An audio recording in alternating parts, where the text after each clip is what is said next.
Cynthia Wemboi, you are a marriage and relationship coach. How does it feel to see these reports that are out here that divorce is on the rise, especially this time of COVID-19? All right, thank you. Thank you for having me. And yes, it's pretty alarming when we are looking at crisis happening in the midst of this global pandemic. Yeah. It is a new reality. It's become our new normal. Mm-hmm. And so what would happen is that we need to look at it as just as we are managing all the other crises in society, we need to manage love and relationships amidst the pandemic. All right. So have you had an experience, with couples coming to you to report this now that you're a coach, or have you seen cases? Do you have notable cases of divorce that you've handled? All right. I have seen quite a number of couples who are in crisis. And if the crisis continues, it can lead to separation and divorce. I'm not going to say that between March and now that I've seen couples who have become divorced because of this. But I know that if the crisis, if the information that we're getting is not adequately taken care of, it's not adequately resolved, it can lead to separation and divorce. So definitely there's been quite a bit of information coming to us, couples in duress and distress because of the pandemic. And we're going to discuss some of the reasons why and what we need to do as families and as a people to mitigate that. Mm-hmm. So what types of crises are we looking at, or are we talking about, before I loop in Skyvi Ken? All right, let me tell you something. Mm-hmm. When for our nation, Kenya, is it March 13th, we had the announcement. Most of us thought it was going to be maybe 1 week, 2 weeks, and then we returned back to normal. And so what happened is that in the midst of not knowing, there's no planning that has taken place. So one of the things that I've come to realize is that because there's no plan, what happens is that if we do not have a plan, we actually do plan to fail. Mm-hmm. And so there's a lot of communication issues when you have people put together in a confined spaces and there's no real future. We do not have a real plan ahead of us as to what does money look like, because money will become one of our stressors. Okay, what does it look like for our children? We are in this space, our children, that communication becomes a major crisis. Mm-hmm. Then when it comes to conflict, we're going to have a downward spiral. There's a lot of anxiety, a lot of fear. And with fear comes, a false sense of, of panic and duress. That by itself, how we cope up as human beings and how we relate with others is also going to be magnified to a major proportion. Mm-hmm. And so with that in mind, and now we are looking at a couple of months into it, so the couples who probably had issues before, and the issue was under the carpet, has now been pronounced 100 times over. And so what happens is that all these things that were under the carpet, chini ya maji, are now above surface and screaming, hey, we need help. We're here and we have to be addressed. All right, let's leave it at that first and loop in Skyvi Ken. Skyvi Ken, before we even get to have you guys share your experiences, if at all you're philanthropic enough, you deal a lot with young turks, with youths. Have they shared their experiences to you? I know there's not much of activities ongoing in terms of meeting and everything, but I'm sure they are always willing to confide in you, speak to you on phone and everything. What are their experiences? What are some of the key issues that they're going through right now? Thank you, Linda. Now, you realize that one of the things that makes relationships possible is the element of being able to meet every now and then. Mm-hmm. And just as you mentioned, when the lockdown came, there was a lot of separation between people. And I think this is where the test of patience came in. There are people who are only attached to others just because I can see you, but it's not something that I have decided from my heart that, this is the person I want to stay with. Yeah. And also to talk about the issues of money, just as my co-host has talked about, there are people who only use money to define their relationships. This is the much I have, so this is the value I have in this relationship. Yeah. And unfortunately, during this pandemic, that money probably has gone into other things, into other expenses, or is not even there. So sometimes the definition of what works right now has really changed. And I have seen so many young people get into turmoil, and because they don't have anybody to guide them through that, or the wisdom they thought they had is not working in this pandemic. So just to say, this has really changed so many relationships, especially from the young people that I interact with. This has also become disastrous, so to speak, because of the cases that we witnessed today on the social ills that are happening as Skyvi Ken. Look at the numerous cases of, teenage pregnancies for that matter. I would want to believe that, while there could be others that are cases of rape, others that are cases of, just random meetings and, you meet this person and before you know it, something has happened and it has led to that. But also in most cases that you find, these are girls who probably have, have relationships with the men around there. And then it has gotten to that point where there's plenty of time at your disposal. There's plenty of time together, such that these occurrences are taking a center stage. How do we get to control that and ensure that we maintain discipline? That is okay. You could be in a relationship, but there needs to be some little bit of caution exercise to ensure that we also protect the lives of these girls. One of the things that has happened for a long time, parents have avoided the conversation of relationships. So they never talk these outright with their children. So during this time, there has been a lot of freedom, People can do whatever they want. There is no school, to regulate the discipline of these young people. So they go out there without any counsel, without nobody having given them a background of what relationship is and what it costs, the consequences, the good part of being in a relationship and all these things. So they go out with their own knowledge.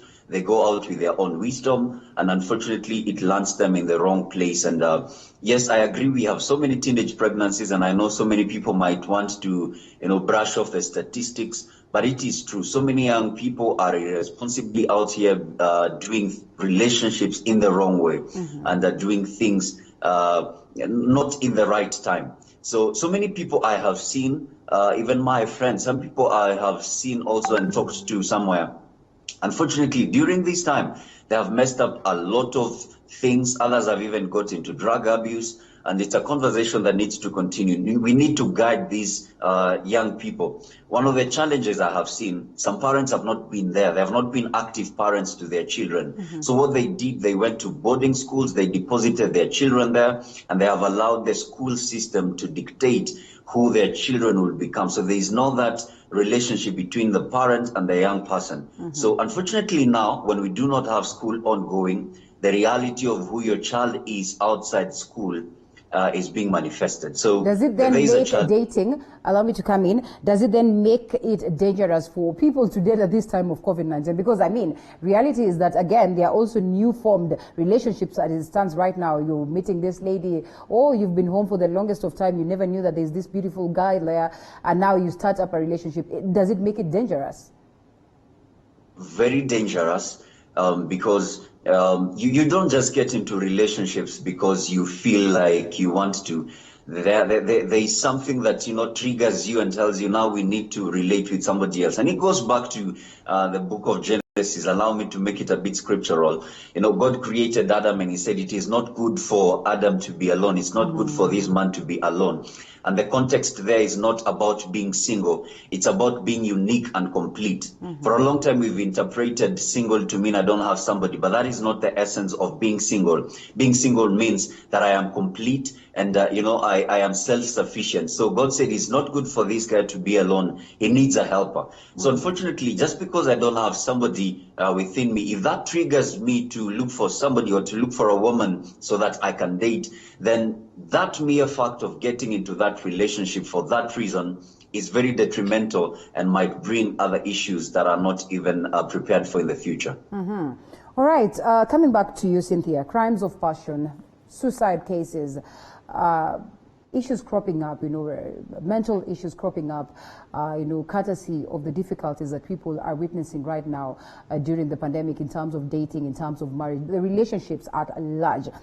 What should be done to ensure that there's a balance that is struck on this? Because it's important that you have these people in the best of mind, in the best of shape. And a majority of people will tell you they're not emotionally stable to, first of all, stand the distance that comes along with this, emotionally stable to stay away and not have intercourse for all this, time. Some of them will tell you that they're not stable enough just to be close to their partners, like you had said earlier on, at this time of COVID-19. So where then does, coaching, mentorship come in to ensure that there is a balance that is struck on this?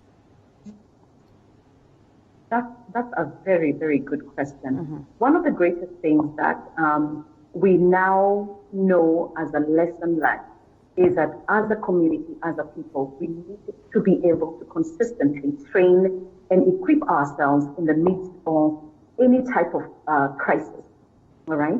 Yeah. So one of the greatest things that we need to do is to actually empower the people and train them about how to cope in the midst of a crisis, in the midst of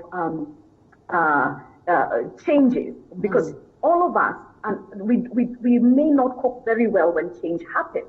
Right. And when change happens, how have we trained and equipped ourselves?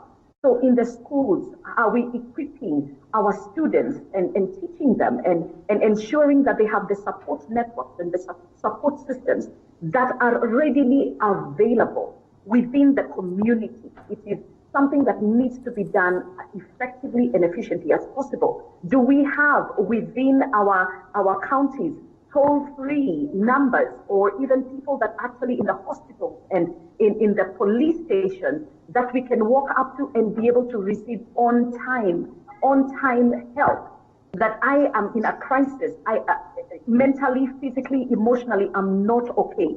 How can I be able to get that? It's anonymous, it safeguards my family, safeguards my job. We need to be able to start to think in that manner. Because what happens is that there's stigma when it comes to depression. And there's stigma when I say that, I'm not coping well with my husband, I'm not coping well with my children. There's a stigma, especially because we shy and put down people who are feeling depressed and feeling low. We say, no, get over it, shake it off, do this, and what happens is that we make it. You've seen people being cyberbullied on the social media when they have put that they're not okay. You're seeing a lot of comedians say, if you're not okay emotionally, how are we supporting our people, our children?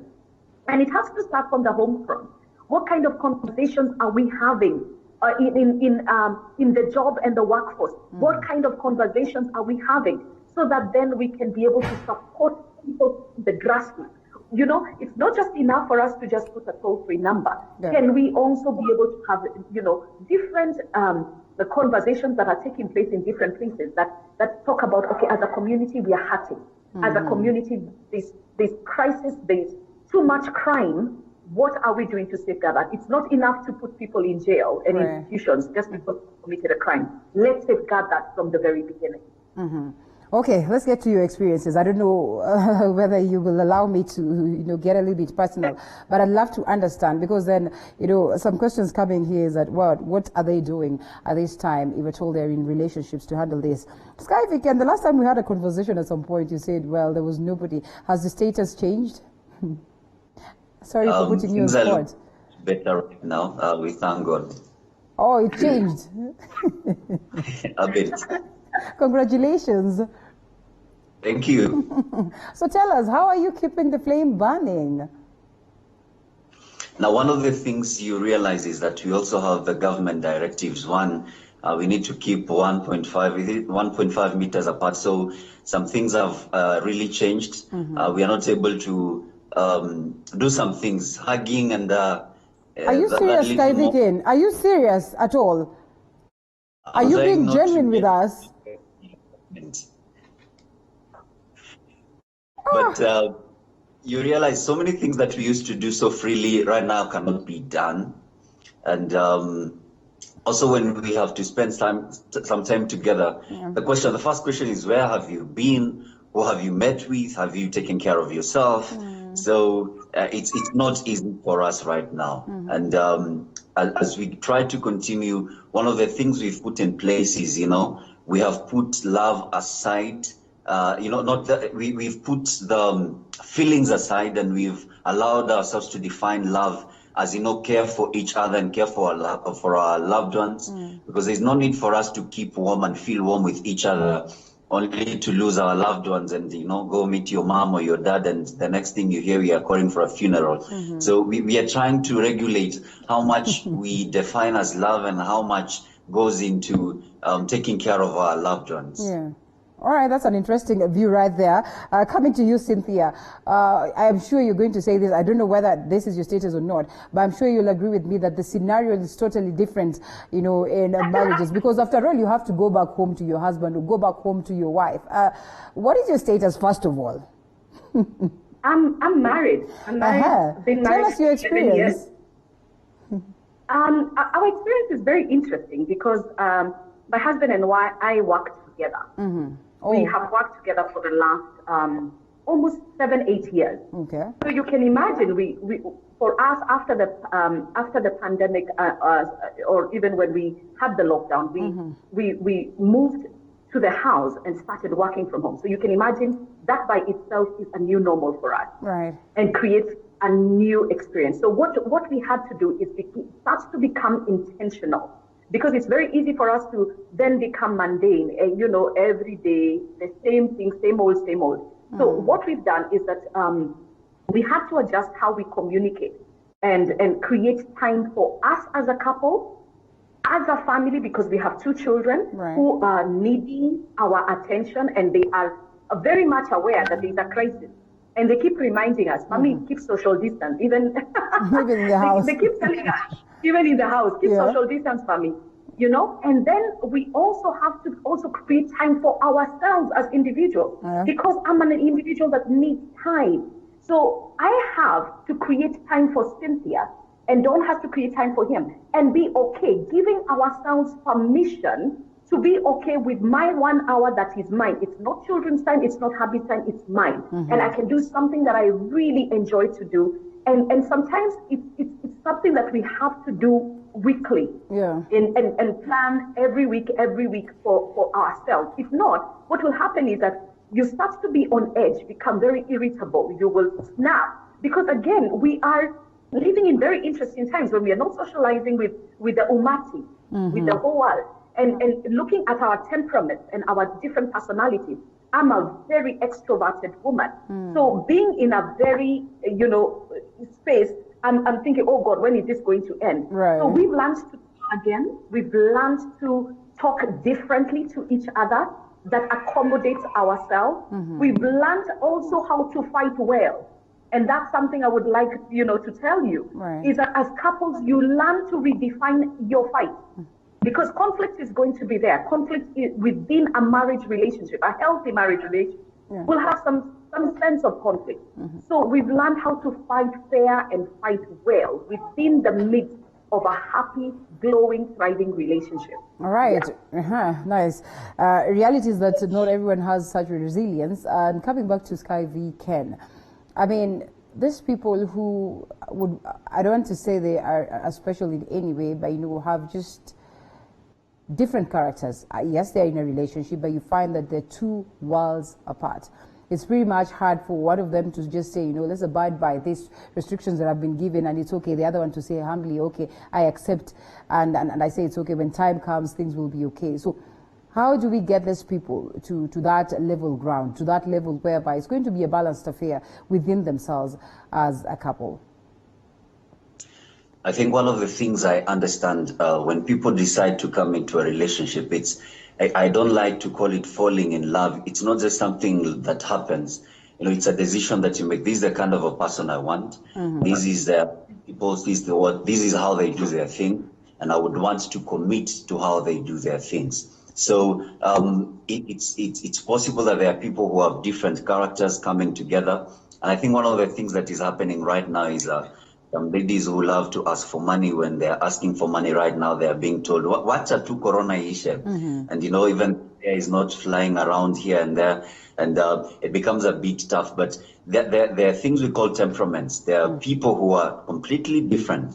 And so this becomes a very good time for people to get to know what I have, the principles, the standards I have. Am I willing to bend them so that I'm able to accommodate you? And your standards are too high. Are you able to bend them for me so that when we come together, we are able to coexist, we are able to do things together? One example is we have people who are very loyal to the rules of the country. We have others who are like, you know what? Corona is not even real. Do you know somebody who knows somebody who knows somebody who has it? So these two people, when they come together, you find that they might not be able to coexist very well. But there is a way they can be able to correct these. One might, I don't know somebody who knows somebody, but how about if that somebody is you? So let's do whatever we have to do right now, but do it in the right way and ensure that I don't put your life at risk, and I don't put my life at risk also. All right, basic knowledge or the generals, because this would not necessarily apply to all of us, what it is that you're experiencing, what it is that you're going through. But there's always that professional approach. There's always that general approach to issues, to the situation as it stands right now. And that's the reason why we said, dating during COVID-19, just so we would get the basics. So coming to you, Cynthia, on a professional perspective, what are some of the key things that marriage couples would adopt? And of course, I'll come back to you, Skyvi Ken, for the youngsters, what it is that they need to adopt at this time. I mean, remember, there are times where people have been locked away from their partners at that time of the lockdown, cessation of movement across different parts. And this is cutting across different parts of the global fraternity. So how do they get to just have the basics that will keep them going? All right. One of the things that has been escalated at this point in time is the fact that there are couples who have been separated in the globe by time, and space, and it created a new crisis for them. So what we need to help these couples understand is that you can actually work within the confines of what you currently have. You probably have been at it for 6 months, plan for a year. So as a couple, begin to start to plan and put some boundaries and put some, a system around your relationship that helps you have some very tangible, biteable wins. What really helps is when you can have small, minimal wins every week that helps you feel, celebrated, you feel valued, you feel that everything is going to be okay between us. So how will you do that? You can plan your action plan when it comes to your communication as a couple. Be very intentional. What is it that we need to talk about as a couple every week that helps us feel heard, helps us feel a sense of value in terms of the two of us, and helps us feel a sense of also celebration of the things that we are doing very well and the things that we need to work on. Eat this elephant piece by piece, because this elephant is really big when it comes to communication, and it will help us also build the trust. Because what happens with time, you start to question, where is he? Where has he been? Who has he been with?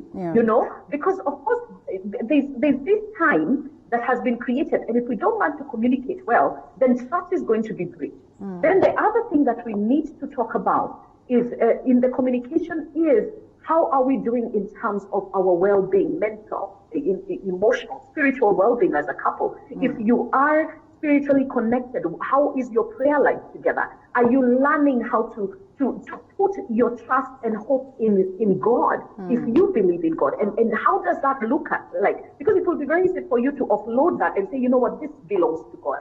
And this is what we're going to put our trust in. Then there's also going to be, okay, what boundaries have we created as a family? All right, that makes us feel secure, that makes us feel whole. What are the things that we have agreed and have come into agreement? Then after all that is said and done, Linda, can we evaluate every month as a couple? Can we evaluate how we are doing and be able to even give ourselves a scorecard? Then next month we pick it up again and evaluate. And what happens is that we are actually creating some sense of synergy, some sense of well-being, a sense of hope within that relationship. And let me tell you, for the couples that we have helped do that, they come out feeling secure. They come out feeling a lot better. The ground is no longer shaking as much as when you've left them in the wind, you know? So, those are some of the things that I've seen work very well, Linda. Okay, awesome. And before we even delve deep into what the youths or the young tucks or the people who are in relationships, you know, with fiancés and all that can do, you are a public speaker, Skyvy Ken. And from what I gather, Cynthia says that communication is crucial. It is key. If this is not gotten well, or if this is not gotten in tandem, where does it likely ends, you know, this relationship? One of the things that will come in when there is no good communication is, of course, there will be a lot of misunderstanding and a lot of false perceptions. I'll think of you in this way, then you'll think of me in that other way. When we don't meet, you'll think I'm not, you know, I'm no longer in love with you. When I don't have all the free time we had previously, you'll start thinking I'm dating somebody else, or I've got somebody else who is stealing my attention. So I agree, communication is very key, and the lack of it will lead a relationship into turmoil, and people will start thinking the worst of each other, and where that leads, unfortunately, is people parting away, you know, breaking apart. And you know how a breakup sounds, it's really painful. So communication is very key. When you talk about communication and the timely aspect of it, because I am assuming, you know, there's people who will tell you, I communicated after all. Well, this communication could have come in later, or communication would have come in a little bit earlier than expected. But according to them, after all, I communicated and I say what it is that I was supposed to do. When you look at the time factor in terms of how you communicate and, you know, at what point you communicate, what crucial role does it play? Now, time, you know, when you communicate, time becomes very important and a very important factor, because sometimes when you communicate something today, it has a meaning, and when you communicate it a year later, it has a totally different meaning. So communication needs to be, I would call it urgent. You know, let's communicate in time. If there's something I need to tell you today, let me not wait until, you know, 5 weeks later or 3 weeks later. That is when I'm telling you, because you might interpret it differently. One example is, for example, if I go somewhere and I meet somebody, that information might be very important for you today, because when I tell you 3 weeks later, it might really send a wrong signal. Why did you keep this information from me? Why did you not tell me at that time? So communicating in time is really important, and will make sure that a relationship thrives healthily.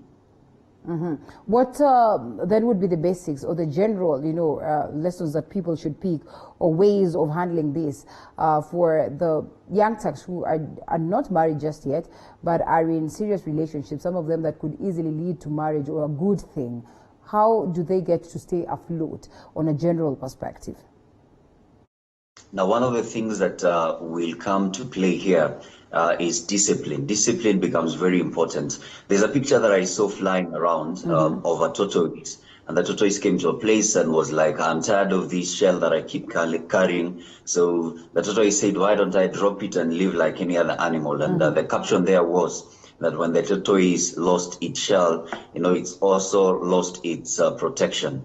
So discipline at this time is very important. Freedom, too much freedom might make people make the wrong decisions and run too fast, and it's very important that we interpret time. Even David from the Bible says, Lord, teach me how to count my days, because when you are able to interpret time, you are able to make conscious and good decisions. Secondly, money.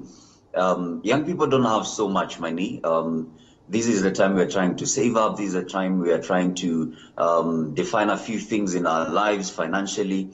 So when we have one party that does not understand the other party, and you know, this time I'm not working, I need all your money to come into this relationship, so that you're not able to even take care of other things, that might lead to the relationship going south. The other thing is patience. I need to be patient with my partner.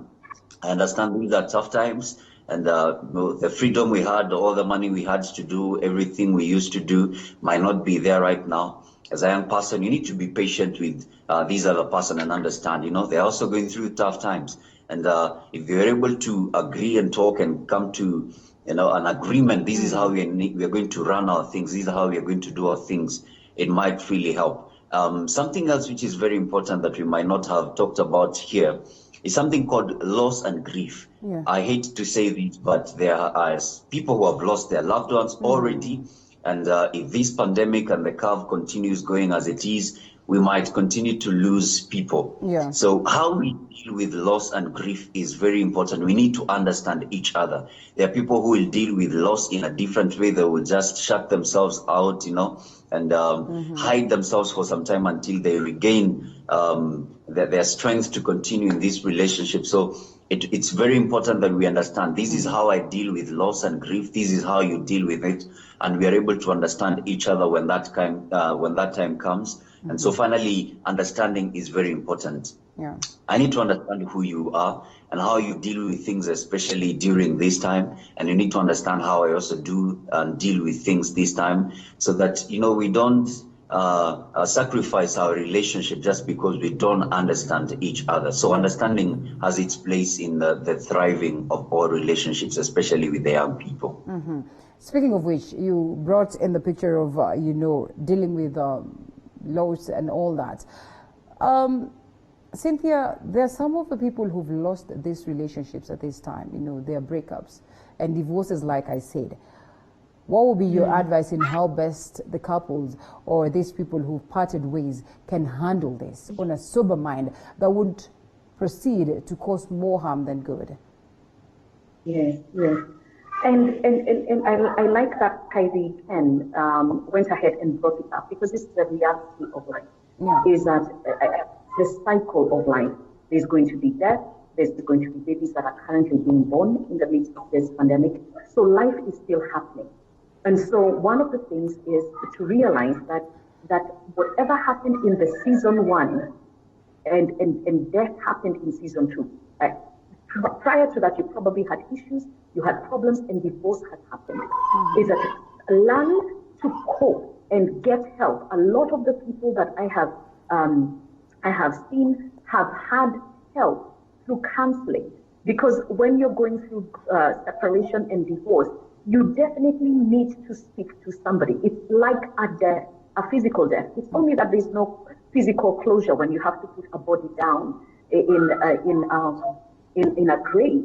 And so get therapy, get healing for yourself, for your physical body, for your emotional body, and for your spiritual body. And then create community. What happens is that when you're going through a pandemic that has separated us as a people, and then you're going through a second crisis of death or divorce, that creates another crisis for you. And what happens is it becomes dark and dreary. Let there be community that comes around you and give them permission to be able to stand with you and give them the parameters on how you want them to stand with you. And allow that space to happen and be willing and forgiving to yourself in the midst of what has happened. Give yourself permission to grieve.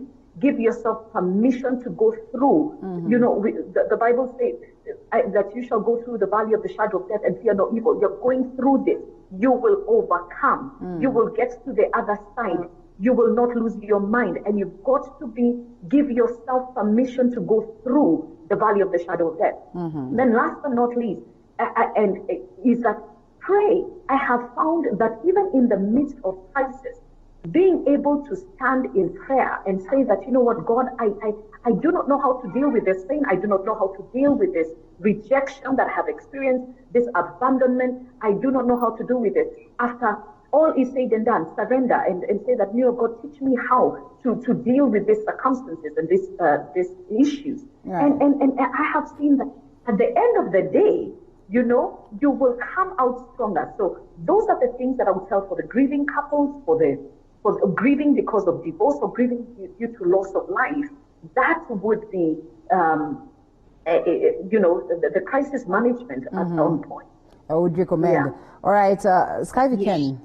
So amid the lockdowns, amid the distance, the closure of activities, you probably are dating because you work in the same office, and then there's that distance that has officially been created by the turn of events. Then 3 months later on, or 2 months later on, or even 4 or 5 months later on, boom, you have met. Yes, you've been in constant communication. Yes, you've tried your level best to date and keep the flame ablaze, but here you meet. How do you handle the excitement? How do you ensure that you stay on course? How do you ensure that you love yourself to a point of ensuring that you care for yourself? One thing that might happen, unfortunately, people might interpret the excitement and put a lot of things that need not to be there in these meetup. So I think people, when they meet up after all this separation and all this distance that has been there, one is that people need to talk about their experiences. How has it been for you? How has it been for me? What has stood out for you? What are the lessons we have learned? Because in everything, one of the things I agree is that there has to be a lesson. I am learning right now, and I'm sure also other people are learning how to deal with such a thing in the future, so that when we come together now, one of the things, what have you learned? How can we handle this differently in the near future? Secondly, it's good to define, where do we go from here? What time have we lost? What were we supposed to do between now and the time we have lost? How are we able to recover that, And there might have been some things that will happen, and there are some messes that might be done. It's good to also take responsibility. I'm reminded of Adam. Adam is a very important character, an interesting character that I love to refer to. When God came and asked, what happened here? He did not take responsibility. He said, God, it is this woman that you gave me. Yeah. So I wish he took responsibility and said, you know what, God, we did this and this was our mess.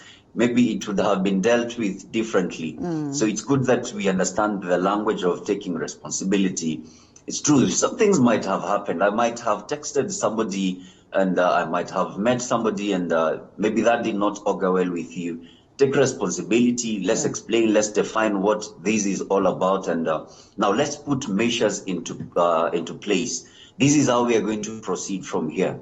These are the goals we need to achieve between now and a certain time. This is my part in this. This is your part in this, so that we are able to move with moderation. There's a guy called Peter Stockman in one of the books. He said, proceed with moderation. So we need to proceed with moderation. And it's good also to get mentorship and get to hear from people who have done this successfully. Get to hear from people who have done these, and they have gone through such a time and such a difficult period, and they've come out successfully.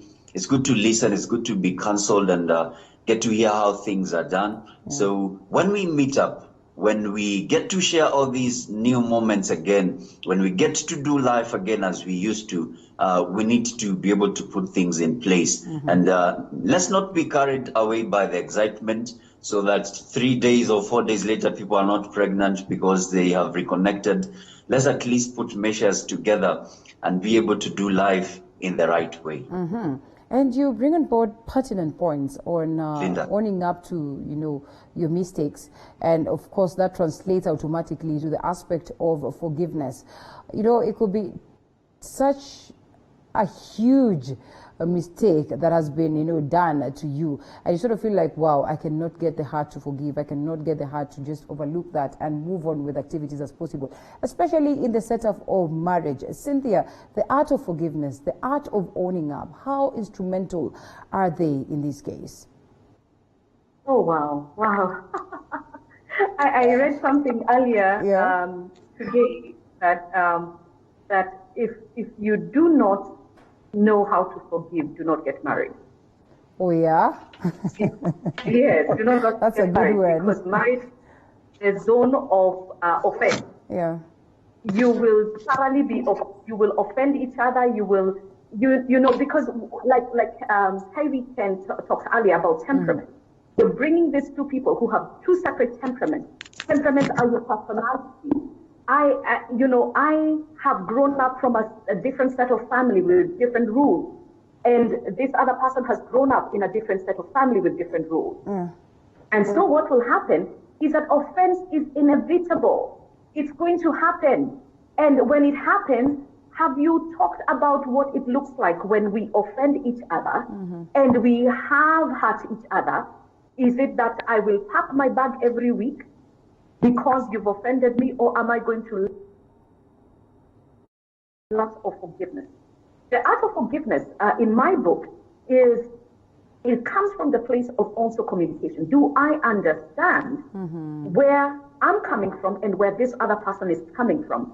And what was the underlying issue? Yeah. You know, most of the times we are dealing with symptoms instead of getting down to the cancer of the problem. Yeah. And so then it will be then easy for us to be able to say, I forgive and I choose to forget. And, you know, there's remorse, there's repentance, I choose to forgive. Now, if it becomes then a reoccurring circumstance where, you know, you feel that, okay, that's when now you need to have mediation, get somebody, a third party, into the conversation. Is it something that can be taught and can be learned and can be adjusted? Because sometimes you find that the offenses we will have is because somebody has misunderstood the circumstances. Can it be taught? Can it be learned? Okay, before we move to stage 2 or stage 3 of the circumstances. And I have seen something, Linda. I have seen people who have gotten divorced, but at the same time have forgiven their spouses and forgiven themselves. And they have said, you know what, we cannot live together.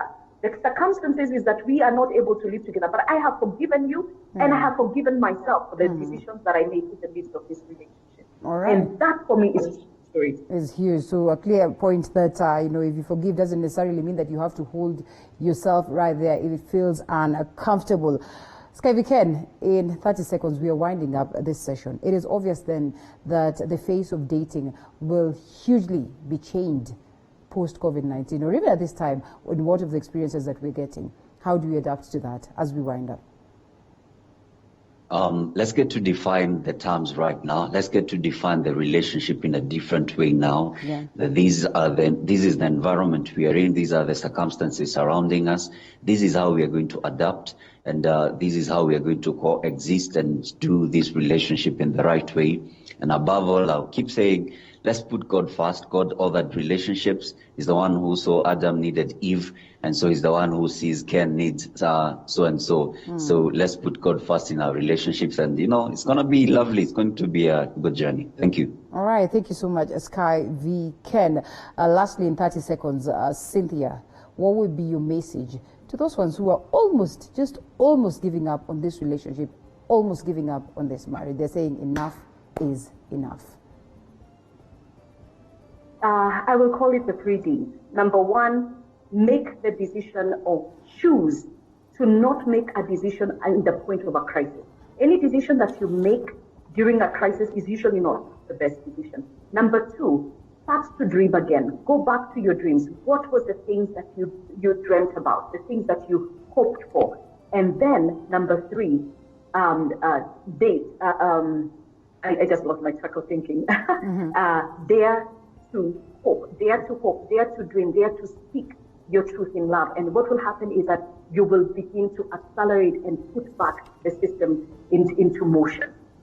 Amazing. And on that very note, we say that's where we're going to wind up the program. I know there's so much to discuss on this, but all the same, I'm hopeful that you've picked something, or I'm hoping that you've picked something that is going to be of help to you at this particular time. We're all trying to figure it out, and I can almost guarantee you that if you put focus on it, you will certainly always get a way out of it, and we'll all emerge as victors and thankful for that scenario. Cynthia Wambui Otieno, Marriage and Relationship Coach, and Skyvy Ken, who's an author and a speaker. Thank you so much for the great insights this morning. That's where we get to wind up Morning Cafe's lifestyle segment. We're all about dating at this time of a pandemic. You can always grab this conversation or continue with the conversation on our social media platforms. Morning Cafe, that is hashtag Morning Cafe. You drop, of course, you get to see this on YouTube, that is TV47, our Periscope at TV47KE, or on TV47 on Facebook, that is. Thank you so much for the great insights. Thank you so much for your feedback. See you again tomorrow, next time. Same time, same place. My name is Linda Lela. Do enjoy the rest of your day.